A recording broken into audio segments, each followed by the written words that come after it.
Jai Swaminarayan. Good morning, students.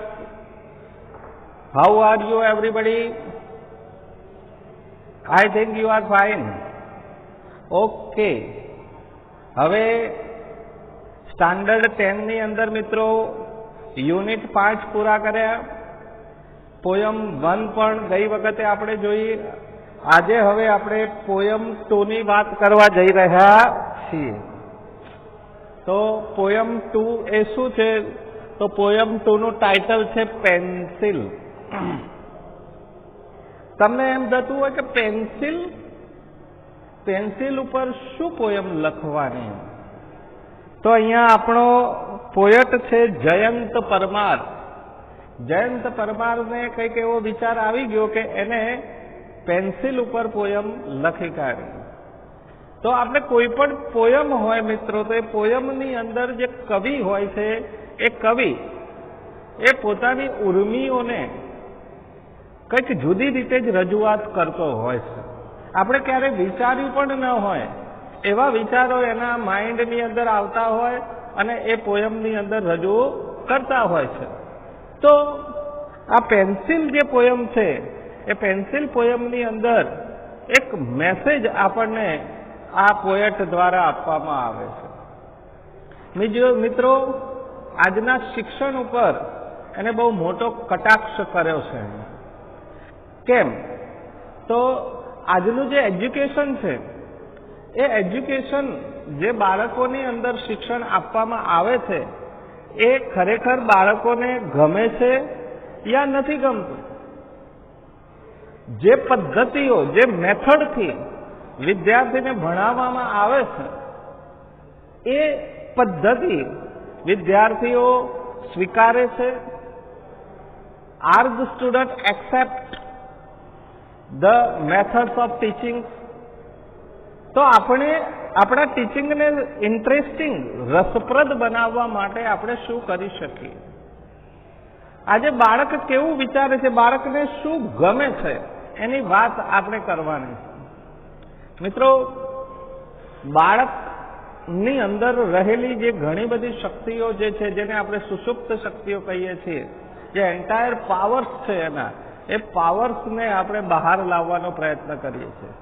કેટલીક વાર આપણે આપણી પદ્ધતિઓ અને આપણી જે ટીચિંગ મેથડથી બાળકને એટલા બધા સ્ટ્રેસમાં રાખીએ છીએ અથવા તો એની જે તાકાત શક્તિઓ જે છે એ શક્તિઓને બહાર આવવા દેતા નથી. તો અહીંયા જે કવિ વાત કરે છે કે ભાઈ પોતાની દીકરી ઉપર એને પોયમ લખી છે કે મારી દીકરીને કેવું ગમે છે. એના ઉપરથી આપણને ખબર પડે છે કે આજના બાળકોને શિક્ષણની અંદર કેવી વસ્તુઓ પસંદ હશે. આજે આપણે આ પેન્સિલ દ્વારા આ બહુ જ એને પેન્સિલ એ એક ડિવાઇસ છે મિત્રો, જેનાથી બાળકો ભણવાનું કામ કરે છે. ભણતી વખતે ઉપયોગમાં આવતું આ એક સાધન છે પેન્સિલ. પણ એ પેન્સિલનો ઉપયોગ બાળક ક્યારે કરવા ઈચ્છે છે અને કઈ પ્રવૃત્તિ કરવા માટે પેન્સિલનો ઉપયોગ કરવા ઈચ્છે છે અને આપણે એને શું કરવા માટે પ્રેરીએ છીએ, એની સરસ મજાની વાત એને પોતે મૂકેલી છે. તો મિત્રો, ઘણી બધી વાત આજે આપણે બાળકને ભણાવીએ છીએ તો શું કરીએ છીએ કે ભાઈ એને ભણાવી દીધું, હવે ચાલ તારે આટલી એક્સરસાઇઝ કરવાની, આટલું હોમવર્ક કરવાનું, તું શું સમજ્યો છે એ લખવાનું. તો ખરેખર બાળકો એ વસ્તુને બરાબર સમજ્યા છે અથવા તો સમજાવતી વખતે એમને એમાં ઇન્ટરેસ્ટ છે, એમને ધ્યાનથી સાંભળ્યું છે અને શું તેઓ હોમવર્ક કરે છે એ હોમવર્ક પોતાની રીતે સમજીને અને આનંદથી કરે છે, પોતાને ગમે છે ને કરે છે? આ બહુ અગત્યની બાબત છે. જો તેઓ પોતાની રીતે સમજીને હોમવર્ક નથી કરતા અથવા તો હવે શિક્ષક જે હોમવર્ક આપ્યું છે એના ડરથી એ પોતે ખાલી લખી કાઢે છે. Only they are writing without using mind. મગજનો ઉપયોગ કર્યા વગર જ તેઓ લખતા હોય છે. અથવા તો they are copying from the other student. તો તેઓ બીજા વિદ્યાર્થીઓમાંથી નકલ કરી દેતા હોય છે. They are copying from the digest. ડાયજેસ્ટમાંથી નકલ કરતા હોય છે. They never try to write the homework with their own tries. તો પોતાના પ્રયત્નોથી they never try to write, તેઓ ક્યારેય લખવાનો પ્રયત્ન કરતા હોતા નથી. 90% મોટા ભાગના સ્ટુડન્ટ્સની વાત કરવામાં આવે છે મિત્રો. તો અહીંયા પેન્સિલ કાવ્ય દ્વારા આપણને મેસેજ પ્રોવાઈડ કરવામાં આવ્યો છે કે એક નાનું બાળક પણ આ હોમવર્કથી ખૂબ ત્રાસતું હોય છે. What is homework? હોમવર્ક છે શું? તો મિત્રો, તમે જે વિદ્યાર્થીઓને ભણાવો છો એ જ વસ્તુ બાળકો પોતે લખી અને માઇન્ડની અંદર દ્રઢ કરે, આવી કોઈક એક્ટિવિટીઝ અથવા તો આવી કોઈ એક્સરસાઇઝ આપણે એને લખવા માટે આપીએ છીએ. That is called homework. પણ ખરેખર બાળકો હોમવર્ક લખવામાં ઇન્ટરેસ્ટેડ હોતા નથી અને હોમવર્ક ન કરવું પડે એટલે જુદા જુદા બહાના બતાવતા હોય છે. ઘરે પોતાના મા બાપને ખોટું બોલતા હોય છે અને ખોટું બોલવાની ટેવ અહીંયાથી એમને પડતી હોય છે. તો ખરેખર બાળક નિખાલસ અને સાચું બોલવું જોઈએ. તો એના માટે આપણે એને શું કરવું પડે? તો લિબર્ટી આપવી પડે કે ભાઈ તું તારું જે હોમવર્ક છે ઇન્ટરેસ્ટથી કર, સમજીને કર, તને ગમે એવું લખ, બરાબર? ગમે તને જે વખતે લખવાનો મૂડ હોય એ સમયે લખ, બરાબર? એનો પર્ટિક્યુલર ટાઈમ પણ આપણે એને બેસાડી ન દેવો જોઈએ. એનો મૂડ હોય ત્યારે લખે. તો જો એને એની લિબર્ટી મળે તો કદાચ એ વધુ સારી રીતે ભણી શકે ને વધુ સારી રીતે હોમવર્ક કરે અને વિથ ઇન્ટરેસ્ટ. જરૂરી તો એ જ છે મિત્રો કે to do your homework with full of interest. રસપ્રદ રીતે કામ કરો, ઇન્ટરેસ્ટથી કામ કરો. હવે બાળકોને એ કોઈક જુદી જ કલ્પનાઓમાં રાખતા હોય છે એટલે કંઈક જુદું જ ગમતું હોય છે. વિચિત્ર આપણે કહીએ ને, સ્ટ્રેન્જ બાબત ગમતી હોય છે. તો અહીંયા સ્ટ્રેન્જ બાબત શું બાળક અહીંયા પોતે રજૂ કરે છે એની વાત કવિએ પોતાની દીકરીની પ્રવૃત્તિ દ્વારા આપણને આ પોયમમાં સમજાવવાનો પ્રયત્ન કર્યો છે. તો મિત્રો, આપણે જોવા જઈ રહ્યા છીએ પોયમ ટુ પેન્સિલ. તો પેન્સિલની અંદર સૌથી પહેલા જ સ્ટાન્જાની અંદર એને શું કહ્યું છે આપણે ધ્યાન રાખીએ. પેજ નંબર 139 ઉપર પહેલો સ્ટાન્જા જે છે એ હું વાંચું છું. આજે આપણે આ પોયમ એક જ ભાગ જોવાના છીએ. બીજો ભાગ છે આપણે બીજા પાર્ટની અંદર જોવાના છીએ. એટલે બરાબર સમજવાનો પ્રયત્ન કરવાનો છે મિત્રો. તો કવિએ અહીંયા જયંત પરમારે લખ્યું છે કે my daughter, little dear daughter, lights a pencil with a sharpener. પહેલી 4 લાઈનની અંદર મિત્રો એને કહ્યું છે કે my daughter, little dear daughter, lights pencil with a sharpener. તો કવિ આ પંક્તિઓથી સીધું ખ્યાલ આવી જાય એવું છે કે સમજાવવાનો પ્રયત્ન કરે છે કે મારી નાની વહાલી દીકરી. પહેલા એને સંબોધન કેવું કર્યું છે? મારી ડિયર ડોટર. ડિયર એટલે વહાલી, લિટલ એટલે નાની. એનો મતલબ એ થયો કે કવિ એની જે બાળકી છે એ નાની છે, બરાબર? એને વહાલી પણ છે. દરેક પેરેન્ટ્સને પોતાનું બાળક વહાલું હોય મિત્રો. They are dearest for that parent. Any child is the dearest for parent. Parent માટે એ કોઈ પણ બાળક એ ડિયરેસ્ટ હોય છે એટલે ખૂબ જ વહાલું હોય છે. તો કહે છે મારી વહાલી દીકરી. હવે વહાલી દીકરી કરે છે શું? તો અહીંયા જે લખ્યું છે ને એ વાક્યમાં જુઓ, લાઇટ્સ એ પેન્સિલ.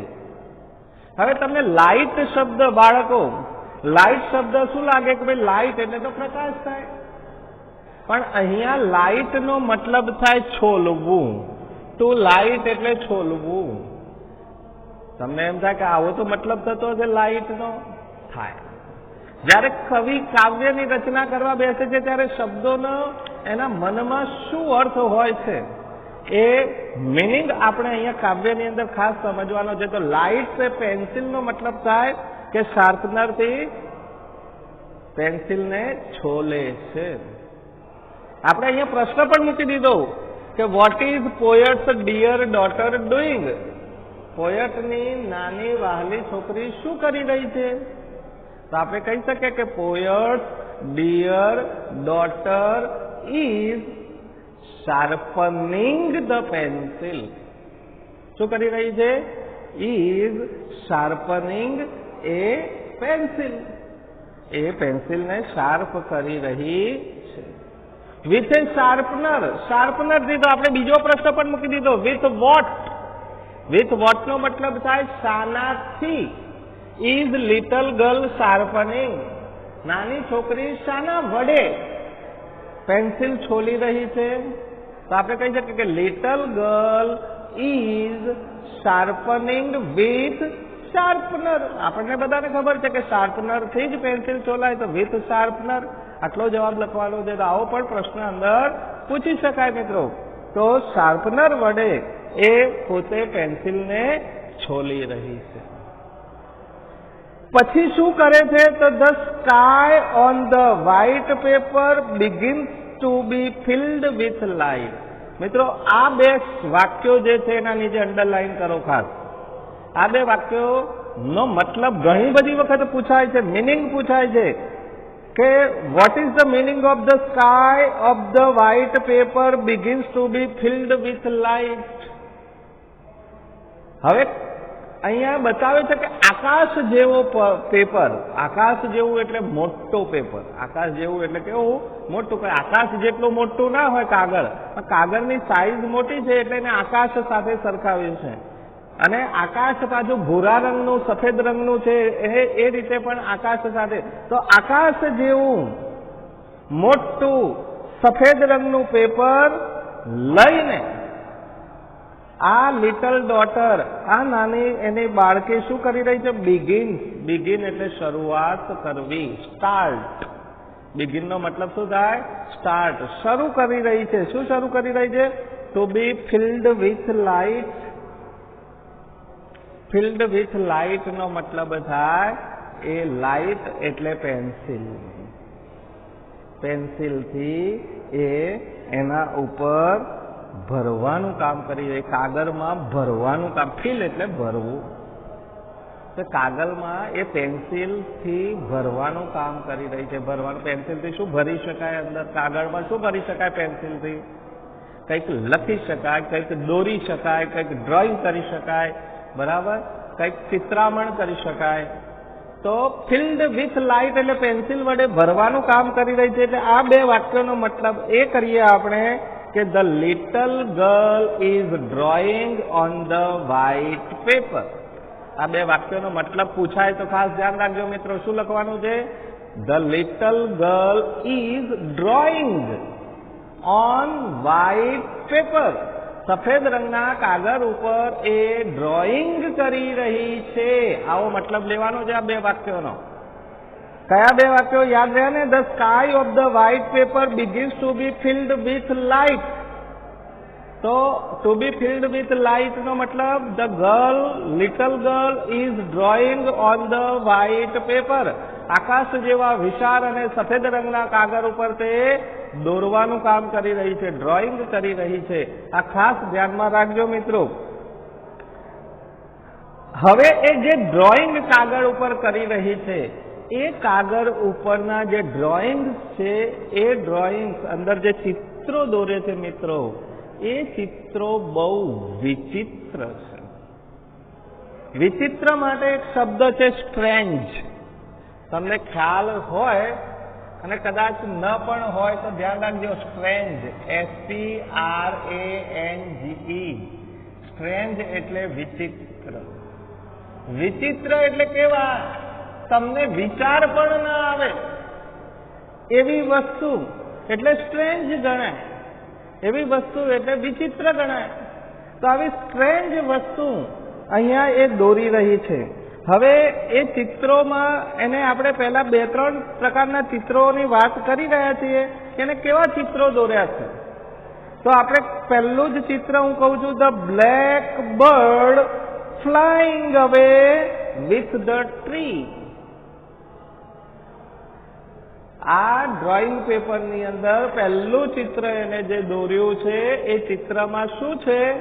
તો બ્લેક બર્ડ, કાળા રંગનું એક પક્ષી અને ફ્લાઇંગ અવે, ઉડી રહ્યું છે.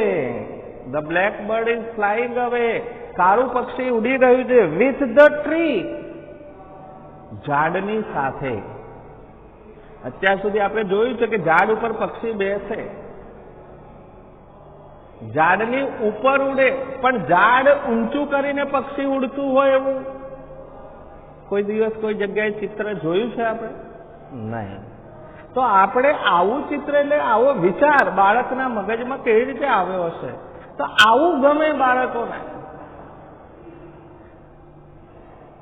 ક્રિયાપદો લખવા ના ગમે, સ્પેલિંગ તૈયાર કરવા ના ગમે, આવું ગમે ચિત્રો દોરવાનું, ડ્રોઈંગ. નાનું બાળક છે ને, આપણે તો મોટા થઈ ગયા, આપણને તો બધું ના ગમે તો ગમાડવું જ પડે અને ગમવું જ જોઈએ અને આપણે કરવું પણ પડશે. પરંતુ આ નાની બાળકી એ અત્યારે પોતાની શરૂઆત કરી રહી છે ભણવાની અને એની અંદર એને જે ગમે તે કરવા દેવું જોઈએ. તો અત્યારે આ પોએટ પણ પોતાની બાળકીને જે ગમે એ કરવા દેવા છૂટ છે. તો એને પેન્સિલ છોલીને પહેલું ચિત્ર કેવું દોર્યું છે? The black bird is flying away with the tree, ઝાડની સાથે એ પક્ષી ઉડી રહ્યું છે. અહીં આપણે પ્રશ્ન મૂક્યો છે, how is the black bird flying? How એટલે કેવી રીતે કાળા રંગનું પક્ષી ઉડી રહ્યું છે? તો આપણે લખીએ the black bird is flying away with the tree. બસ આપણો જવાબ પૂરો, કે કાળું પક્ષી ઝાડની સાથે ઉડી રહ્યું છે. બીજું ચિત્ર, glasses on the eyes of the peacock. બીજા ચિત્રમાં એને એક મોર દોર્યો અને મોરને ચશ્મા પહેરાવી દીધા. મોરને શું પહેરાવી દીધું? ચશ્મા પહેરાવે. Glasses on the eyes of the peacock. તો આપણે જોઈએ કે ભાઈ મોરની આંખો ઉપર ચશ્મા. કેવો લાગે મોર? આપણે મોરને અત્યારે પીંછા ફેલાવતો અને નાચતો એવો જોયો છે, પણ મોરના આંખો ઉપર ચશ્મા પહેરાવેલો મોર આપણે જોયો નથી. તો વિચાર કરો, કલ્પના કરવાની છે કે આ છોકરીના મગજમાં કેવું આવ્યું કે મોર દોરો ને મોરને ચશ્મા પહેરાવો. સ્ટ્રેન્જ થિંગ, વિચિત્ર ચિત્રો એને દોર્યા છે. તો આપણે એમાં પણ પ્રશ્ન એક મૂક્યો છે કે what is there on the eyes of peacock? મોરની આંખો ઉપર શું છે? તો આપણે કહીએ કે there is glasses on the eyes of peacock. ધેરથી પ્રશ્ન પૂછ્યો છે તો ધેરથી જવાબ આપવાનો. There is glasses on the eyes of peacock. મોરની આંખો ઉપર ચશ્મા છે. પ્રશ્ન એવો પૂછી શકાય. અથવા તો what is a peacock wearing? મોરે શું પહેરેલું છે? તો પોએટ આપણે કહી શકીએ કે peacock is wearing glasses. Wear એટલે પણ પહેરવું એવો અર્થ થાય છે. તો પ્રશ્ન ગમે તે રીતે પૂછી શકે મિત્રો, આપણે એનો જવાબ સમજીને લખવાનો હોય છે. ત્રીજું ચિત્ર શું છે? તો the fire chariot flying in the air. Fire chariot એટલે અગ્નિરથ. ફાયર ચેરિયટ નો મતલબ શું થાય છે? અગ્નિરથ. તો અગ્નિરથ શું કરી રહ્યો છે? અગ્નિરથ એટલે મિત્રો પહેલા જે ટ્રેન આવતી હતી એને બધા અગ્નિરથ કહેતા હતા. આપણે ટ્રેન તમે જોઈ છે ને, જ્યારે ટ્રેન પહેલા શરૂ થઈ ત્યારે લોકો નારિયેળ શ્રીફળ વધેરતા હતા અને મહાકાળીનો રથ આવ્યો એવું કહેતા હતા. મહાકાળી માતાનો રથ આવ્યો એવું બધી અંધશ્રદ્ધાઓ, માન્યતાઓ, ઓર્થોડોક્સી હતી લોકોનામાં. લોકો શ્રીફળ પણ વધેરતા હતા. આજે ટ્રેનો આવે આપણને ખબર છે, પણ એને ગુજરાતીમાં આપણે અગ્નિરથ કહીએ છીએ. તો અગ્નિરથ એ શું કરી રહ્યો છે ભાઈ? ફ્લાઇંગ ઇન ધ એર, હવામાં ઉડી રહ્યો છે. હવે તમને ખબર છે કે ફાયર ચેરિયટ ક્યાં દોડે? ટ્રેન પોતાના પાટા ઉપર દોડે કે આકાશમાં ઉડે? તો ટ્રેનને આકાશમાં ઉડતી બતાવી છે. આ બાળકીનું મગજ છે.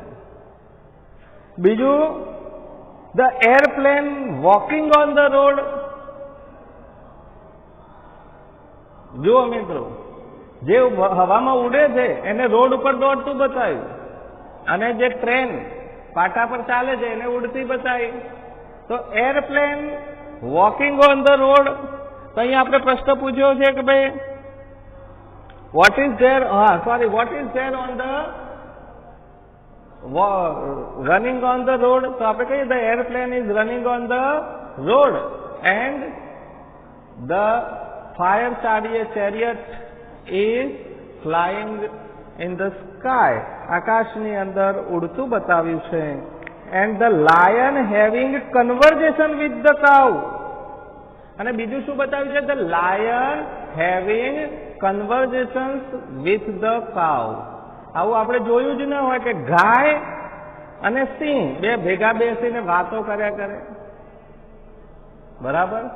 બે ગાય જોડે જોડે બેસીને વાતો કરે, બે કૂતરા બેસીને વાતો કરે, બે સિંહ બેસી, પણ એક સિંહ અને એક ગાય જે ખરેખર એકબીજાના સિંહનો શિકાર છે. ગાય જુએ તો ડરીને ભાગી જાય, પણ નહીં, અહીંયા એને વિચિત્ર વસ્તુ વિચારી છે કે જે આપણે વિચારીએ ને એનાથી ઓપોઝિટ સાઈડ.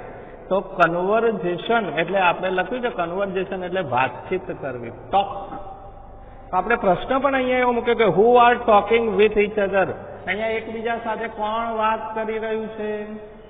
તો આપણે સીધો લખવાનું the lion and the cow are talking with each અધર.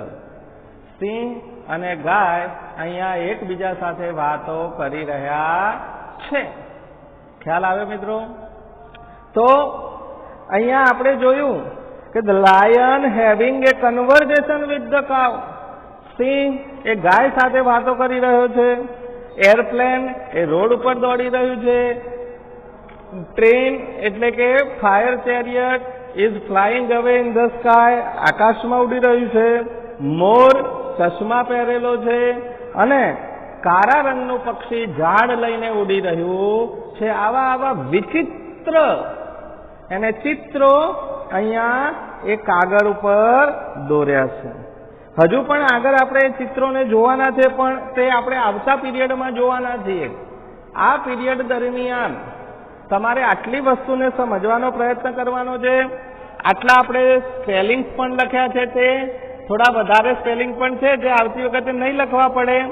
અને બીજી વાત આપણે જે કરીએ કે આ જે 5 પ્રશ્નો પણ તમને આપ્યા છે, અને ખાસ કરીને મેં એન્ટોનિમ એટલે કે વિરુદ્ધાર્થી શબ્દો તમારી ચોપડીની અંદર પણ આપેલા છે. અહીંયા મેં લખ્યા છે. બરાબર? અંદર ખાલી જગ્યાઓ છે, તમારે ભરવાના.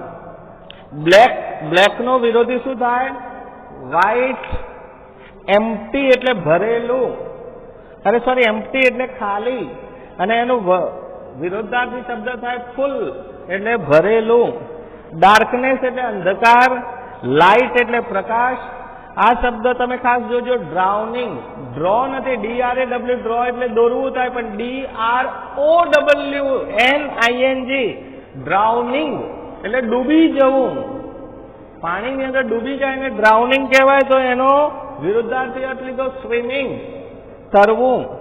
ટેક એટલે લેવું, અને ગીવ એટલે આપવું. એ પણ એકબીજાના વિરોધી ક્રિયાપદો છે. અને કિન્ડલ એટલે સળગાવવું, અને એક્સટિંગ્યુશ એટલે ઓલવી નાખવું. એક્સટિંગ્યુશ શબ્દ ધ્યાન રાખજો. EXTINGUISH,